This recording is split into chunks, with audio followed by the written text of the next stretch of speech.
snow and the cold and the blizzards. You know, because we all like to think we're such good, decent people, but we get a big blizzard, screw everybody.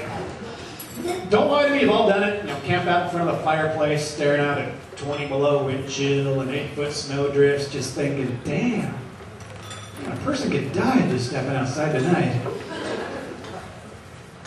Let's get a pizza delivered, shall we?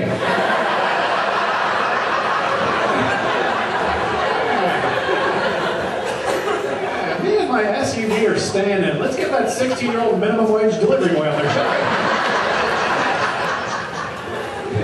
Get him out there in his 94 Geo Metro, all tires and a broken heater. Come on. And if it's not here in 30 minutes, no tips, Sparky. What the hell, let's get Chinese too. Get on their bicycles, that'll be fun.